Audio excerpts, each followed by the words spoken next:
name is Gary Kent, and I'm one of the founding members of this wonderful community, Roberts Creek Cohousing, which is coming up to its 5th year.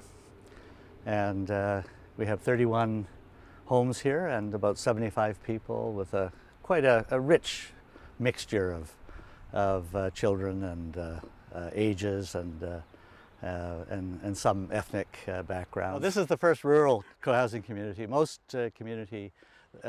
co-housing communities are urban.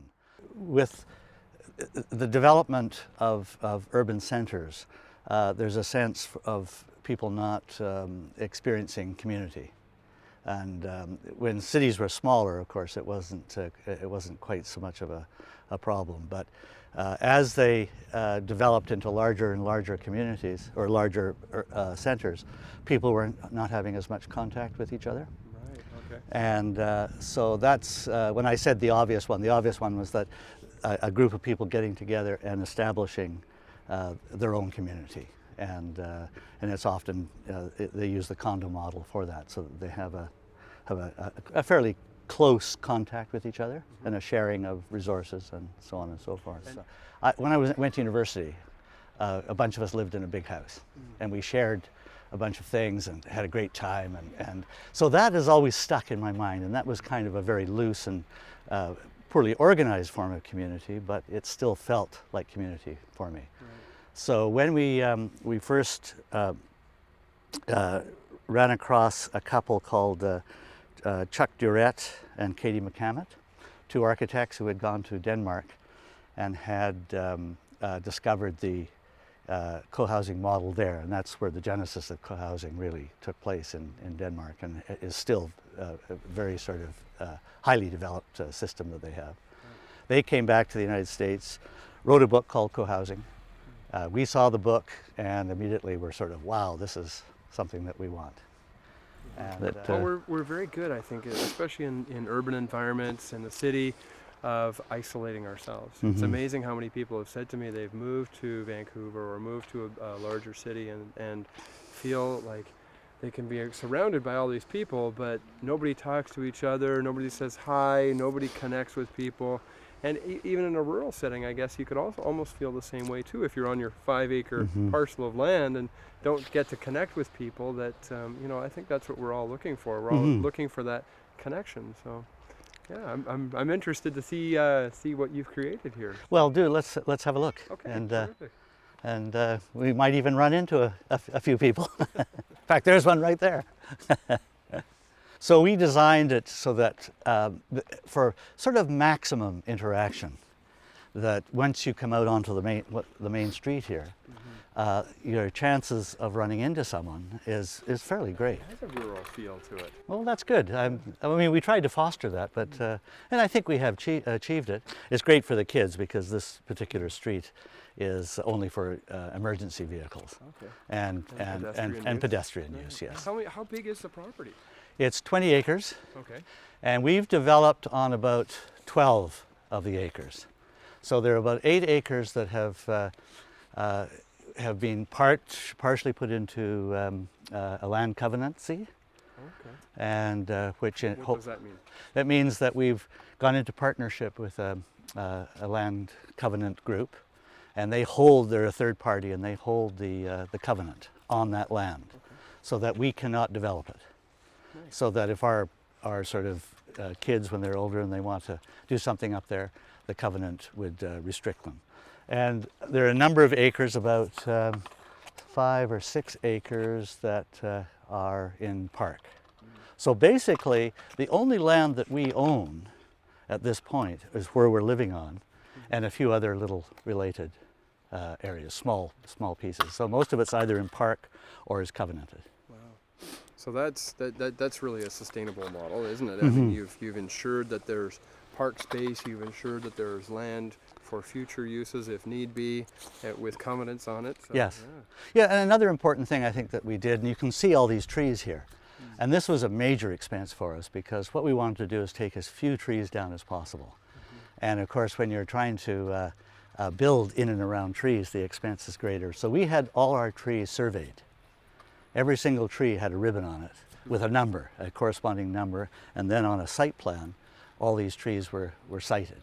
And so when the architects and the landscape designers came in, they had to site the houses in such a way that the trees weren't too sort of affected, although they have been in a certain way, because just by development it affects the cedars. But typical developers will come and just tear it all down, which is very sad, and sometimes they have no recourse. I mean, they take it all down because it's so expensive for people to build, and we found that out. There are many. See, we wanted to do affordability here. That was one of our main ideas, was to make this as affordable as possible. So we had to balance affordability and the green concept.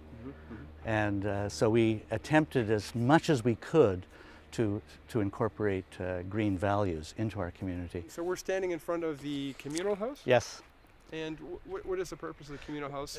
What do you guys... In many ways, this is kind of the focus of cohousing. Without the community house, or the common house as we call it, cohousing would be a different model entirely. This kind of represents an extension of our homes. So one of the things we did is we built the homes quite small. The largest is about 1,500 square feet. The 4-bedroom is 1,500 square feet, compared to the median size of Canadian homes, which is about 2,100 square feet. So we chose smaller. They are small, and consequently, the common house provides an opportunity to extend the services of what you'd find in your own home. So we have a guest suite that we all can use part of the year for friends and relatives. We have a dining room, a very large dining room and a kitchen, and we share quite a number of meals together. There's one tonight, for example, that you guys could have come to if you're going to be around here. And we have about 2 meals. We might be. Yeah, it would be great. It'd be great if you could. We have about 2 meals a week, and we have different cooking teams. Okay. And so, for example, I cook the first Thursday of every month, and I have on my team a teenage boy and a couple of other guys, and a guy that doesn't even live here actually is on our team. And we cook meals for between 20 and 50 people every time. And it's a great thing for the families and people who live alone who don't want to cook for themselves, and commuters, because there are quite a number of commuters here, so when they come back from Vancouver, they get to come and have a meal here. We have an office with computer in it. Some people have chosen not to have computers in their homes, and so they use the computer here. Same with laundry. Some people have chosen not to have laundry in their home, so they can use this laundry here. There's no charge for that. We also have a woodworking shop, which is mostly my equipment, and so there are many things that are built for the common house in the woodworking shop, and other members come and use the equipment as long as we there are 2 of us who are called the woodshop gurus.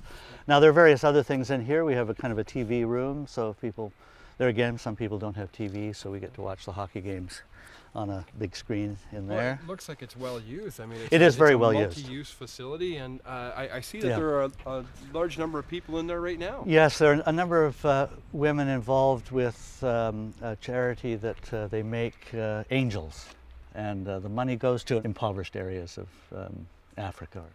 Wow, this is great.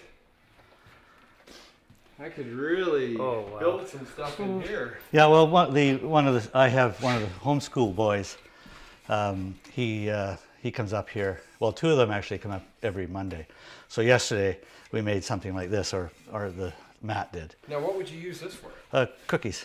Really? Yeah, so it's for the common house. Okay. And they come up here, and we end up doing projects, basically.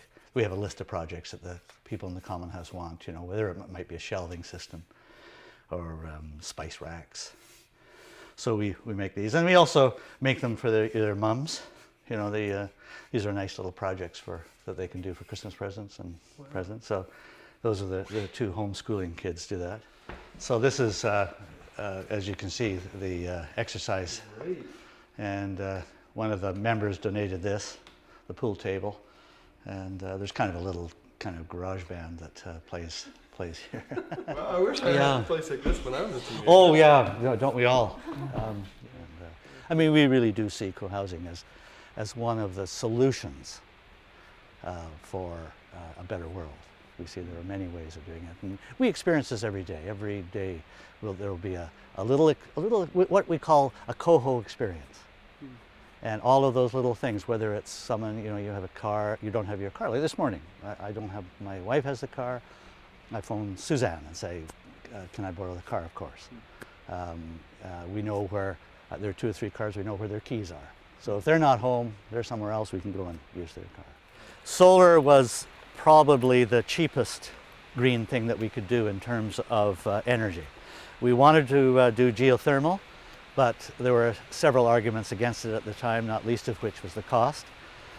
So we did orient our houses in such a way that solar panels could be mounted without too much of a trouble. What proportion of the total energy is provided through solar or through other alternative It's means? probably quite small, really, depending on how much sun you get. That's one of the problems with being in the Pacific Northwest is, The sun. yeah. Well, we are it's kind of a rainforest here, really. So. It is the rainforest, and we really, the collectors that we have really only work in the sun. We could have gone to a different system, the evacuated tube system, but at that time it was very, very expensive. We couldn't afford it. This is an oasis here. What a beautiful, beautiful space. So this is all park. This is the park space that you guys have. Yes. So we dedicated all of this right from the highway down to the perimeter of our property. And our property goes across the creek as well. We can hear the creek in the background. Can we just take a little step closer? Yeah, of course I can. We'll go right here on the point would be a good place to go. So there it is. And it's hard to believe we're only, an eighth of a mile away from, or eighth of a kilometer away from the town center. Yeah. And here we are in sort of this amazing place. And there are other areas further up where where we can actually go right to the creek, and some of the local kids come and there's several pools where they can swim in the summer.